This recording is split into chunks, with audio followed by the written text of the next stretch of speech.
మురళీ నాయక్ చిన్నవాడైన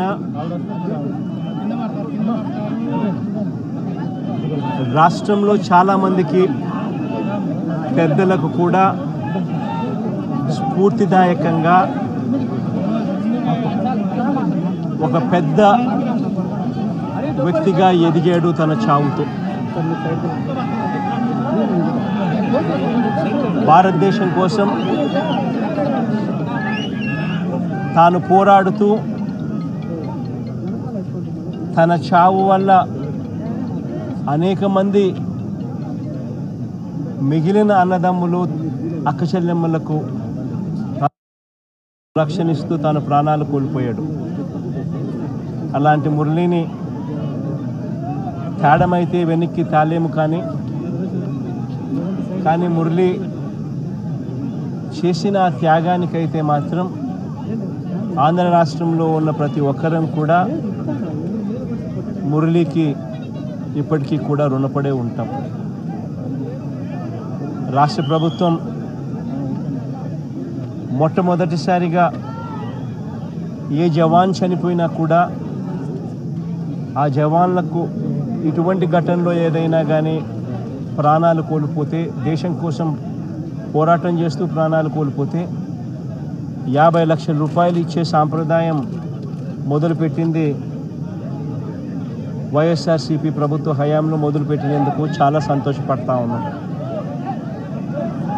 ఆ సాంప్రదాయాన్ని కొనసాగిస్తూ ఇప్పటి ప్రభుత్వం కూడా 50 లక్షల రూపాయలు మురళి కుటుంబానికి ఇవ్వడానికి ముందుకొచ్చినందుకు ఈ ప్రభుత్వానికి కూడా కృతజ్ఞతలే.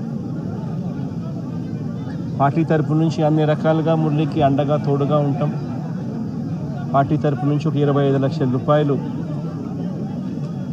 వైఎస్ఆర్ కాంగ్రెస్ పార్టీ తరపు నుంచి అండగా ఉంటూ ఆ కుటుంబానికి తోడుగా ఉండే కార్యక్రమం చేస్తాం. మనిషిని తాలేకపోయినా కూడా తాను చేసిన త్యాగానికి అందరం కూడా అండగా తోడుగా ఉండే కార్యక్రమం అయితే ఖచ్చితంగా జరుగుతుంది. ఇలా కుటుంబానికి మంచి జరగాలని, చనిపోయిన మురళికి తన ఆత్మకు శాంతి కలగాలని దేవుని మనసారా కూడా కోరుకుంటాను.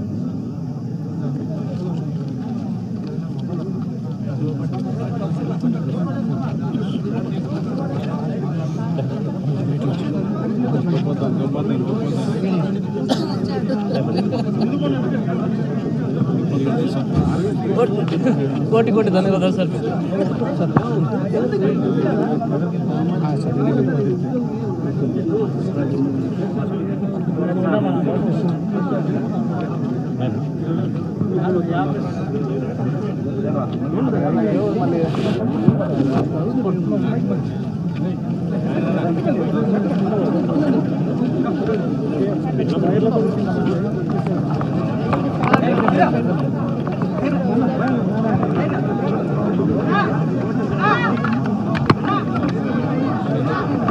బయట తీసుకో, ఇదిగో వైరు